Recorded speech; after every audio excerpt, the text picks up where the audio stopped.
اعوذ باللہ من الشیطان الرجیم بسم اللہ الرحمن الرحیم وَإِذَا طَلَّقْتُمُ النِّسَاءَ فَبَلَغْنَ أَجَلُهُنَّ فَأَمْسِكُوهُنَّ بِمَعْرُوفٍ أَوْ سَرِّحُوهُنَّ بِمَعْرُوفٍ وَلَا تُمْسِكُوهُنَّ ضِرَارًا لِتَعْتَدُوا۔ سورہ بقرہ کی آیت نمبر 231 میں نے آپ کے سامنے شیئر کی، اور اس آیات میں اللہ رب العالمین فرماتے ہیں جب تم نے عورت کو طلاق دی، آپ میں سے کسی نے ایک عورت کو طلاق دی، تو پھر کیا کرنا ہوگا آپ کو؟ آپ نے اس کی جو عدت ہے اور وہ انہوں نے گزار دی، اس عدت کی کمپلیشن کے بعد، اس عدت کے کمپلیٹ ہونے کے بعد آپ نے اس سے کیا کرنا ہے؟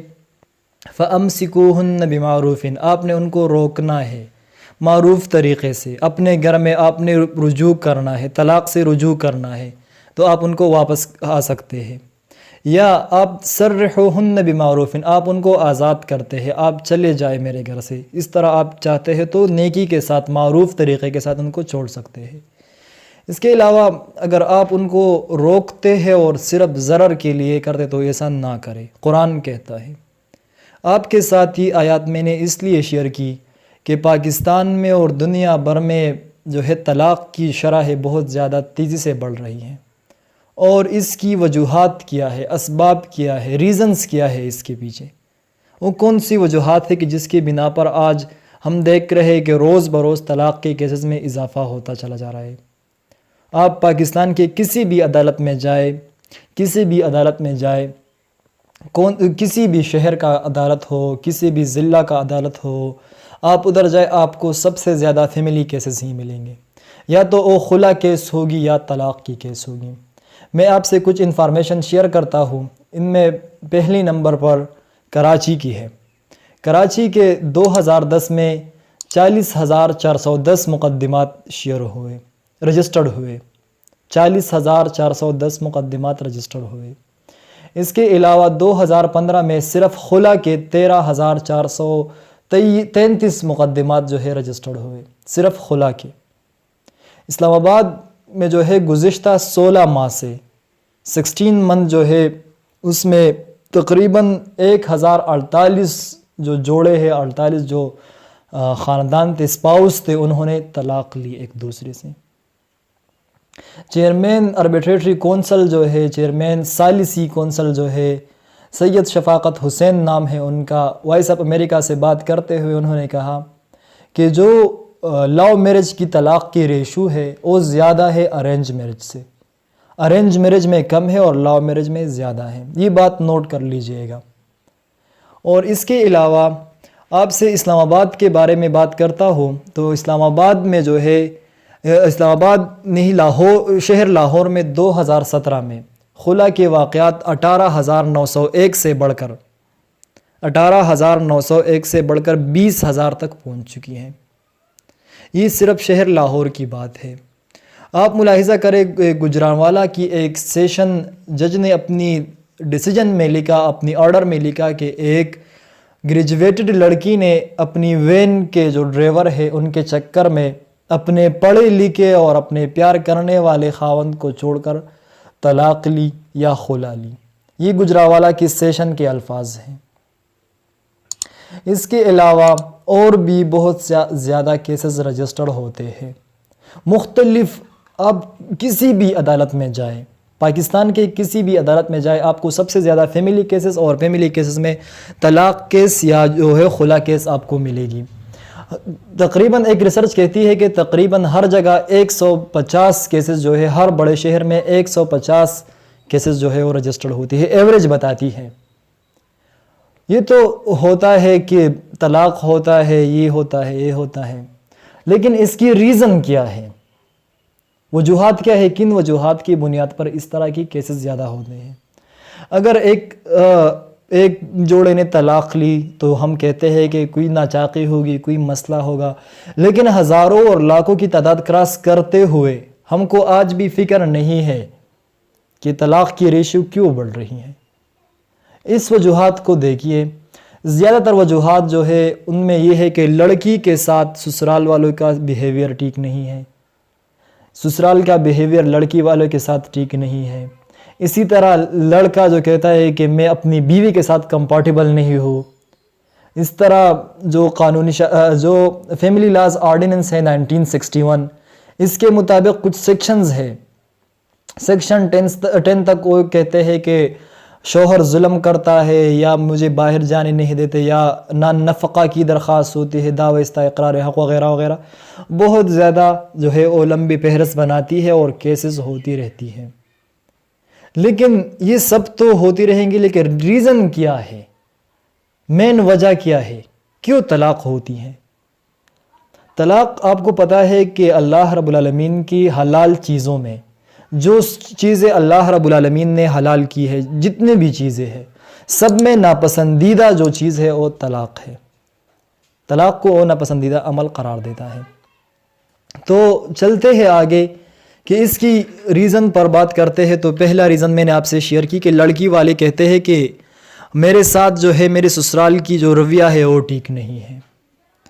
پھر کیا ہوتا ہے کہ جو مرد ہے، شوہر حضرات ہوتے ہیں، وہ کیا کہتے ہیں کہ بیوی میری تابعدار نہیں ہے، اس کی وجہ سے میں طلاق لیتا ہوں. اور اس طرح کی اور بھی کئی مسائل ہیں. لیکن ان سب کو چھوڑ کر اب چلتے ہیں ان کی سلوشن کیا ہوگی. اصل ریزن یہی ہے کہ ہم میں رشتے کی وہ اہمیت اور قدر کی جو ہے ہم میں احساس ہی نہیں ہے. ہم کہتے ہیں کہ بس یہ ایک ایگریمنٹ ہے، سوشل ایگریمنٹ ہے، ہو گیا اور ختم ہو گیا. لیکن ہم نہیں سوچتے کہ اس سے کتنی زندگیاں تباہ ہوتی ہیں، کتنی نقصانات ہوتی ہے اس سے.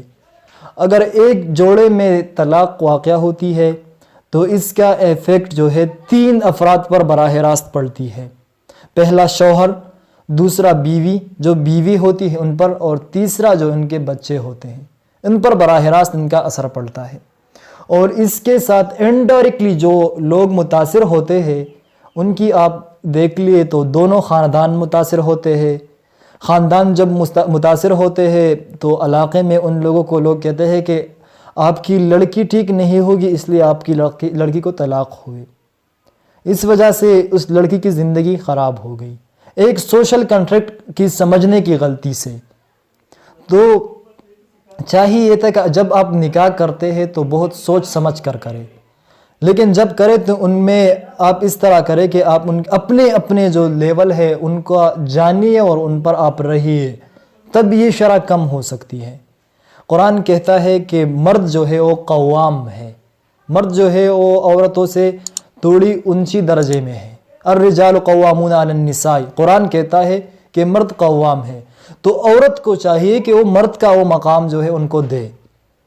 اس طرح شوہر جو ہے ان کی ذمہ داری ہوتی ہے کہ وہ جو عورت ہے ان کی بیوی ہے ان کے وہ حقوق ادا کرے، ان کو نان نفقہ پرووائڈ کرے، ان کو جو ہے وہ کپڑے پرووائڈ کرے، ان کو جو ہے سہولیات پرووائڈ کرے، ان کی علاج کرے، وہ سب کرے، ان کی ازدواجی حقوق پورے کرے. اس سب کرنے کے بعد پھر مسئلہ حل ہونے کی طرف جا سکتی ہیں. لیکن یہاں پر اس طرح نہیں ہے. لمبی لمبی امیدوں کے ساتھ بنے ہوئے رشتے اکثر بہت زیادہ جلدی میں ٹوٹ جاتے ہیں. تو طلاق کی وجوہات میں یہ بھی ایک وجہ ہے کہ ہم اپنی سٹیٹس نہیں پہچانتے. نہ مرد اپنی سٹیٹس پہچانتا ہے اور نہ عورت اپنی سٹیٹس پہچانتی ہے. مرد کے لیے کیا فرائض ہے اور عورت کے لیے کیا فرائض ہے، ان کی کیا ذمہ داری ہے اور ان کی کیا ذمہ داری ہے. اور ان سب کے نتیجے میں کیا ہوتا ہے کہ خاندان ٹوٹتے ہیں. اور جب ایک خاندان ٹوٹتا ہے تو اس سے پورا محلہ جو ہے معاشرہ خراب ہوتا ہے. اور اس معاشرے کے نتیجے میں پورا مملکت اور پورے جو علاقہ ہے اس پر اس کے اثرات پھیلتے ہیں ایک خاندان کے ٹوٹنے سے. کیونکہ خاندان ہی کے اکٹھے ہونے سے معاشرے اور محلے اور گاؤں بنتے ہیں. اگر خاندان ٹوٹتے ہیں تو اس کی وجہ ہم لوگوں کو تلاشنا ہوگا. اس کو کنٹرول اس طرح کیا جا سکتا ہے کہ جب رشتہ ہوتا ہے تو انڈرسٹینڈنگ کی بنیاد پر، دونوں کو اپنی حقوق اور اپنی رائٹس، اپنی ڈیوٹیز پہچاننے کی بنیاد پر، تب یہ مسائل ختم ہو سکتے ہیں. اگر ایسا نہیں ہے، جس طرح وعدے کیے ہوتے ہیں اور جس طرح ان لوگوں نے ایک دوسرے کے ساتھ پتہ نہیں کیا کیا ایگریمنٹ کی ہوگی، اس کی بنیاد پر اگر کوئی شادی وغیرہ ہوتی ہے تو اس کی وجہ سے پھر وہ شادی ٹوٹ جاتی ہیں. اس کے علاوہ دو اور بڑی وجوہات ہیں. ایک یہ ہے کہ ایک لڑکا بے روزگار ہے، ہم ان کو رشتہ نہیں دے سکتے. یہ بھی غلط بات ہے۔ اور دوسری غلط بات یہ ہے کہ لڑکی والے سے جہیز لینا، یہ جہیز بہت بڑی لعنت ہے۔ ایک باپ ہوتا ہے اور وہ ساری عمر ایک لڑکی کے شادی کے لیے جہیز بناتا رہتا ہے، لیکن اگر اس کو بھی طلاق ہو جاتی ہے تو اس باپ پر کیا گزریں گی؟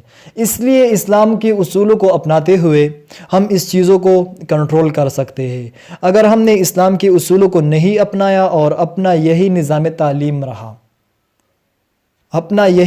تعلیم رہا، اپنی یہی مینٹلٹی رہی، اپنی یہی ذہنیت رہی، تو پھر یہ بہت زیادہ مشکل ہے کہ ہم اس طرح اس کو کنٹرول کر سکتے ہیں۔ ایک فہرست آپ کے ساتھ شیئر کرتا ہوں کہ ہمارے جو ٹاپ 10 کنٹریز ہے، اس میں پہلے نمبر پر طلاق کی شرح جس میں زیادہ ہے وہ ہے مالدیپ۔ مالدیپ میں سب سے زیادہ جو ہے طلاق کی ریٹ جو ہے وہ زیادہ ہے۔ مالدیپ میں تقریباً 10.97 جو ہے اس کی ریشو ہے۔ اس کے بعد یونائٹڈ اسٹیٹ آتا ہے، یونائٹڈ اسٹیٹ دوسرے نمبر پر ہے، اور پورا لسٹ ہے، اور آخر میں جو ہے ایک کنٹری ہے انٹیگوا اینڈ بربودا 3.40 ریشو ہے۔ پاکستان اس ٹاپ 10 رینکنگ میں نہیں ہے، اس پر ہم اللہ کا شکر ادا کرتے ہیں، لیکن اگر یہی حال رہی تو ہو سکتا ہے کہ ہم اس ٹاپ 10 کنٹریز میں شامل ہو جائے۔ تو اس لیے میری گزارش یہی ہے کہ اسلامی نظام تعلیم اور اسلامی اقدار کو اجاگر کرنے کے ساتھ ساتھ ہم اس چیزوں پر کنٹرول رکھ سکتے ہیں۔ نیکسٹ ویڈیو تک اجازت چاہتا ہوں۔ اللہ حافظ۔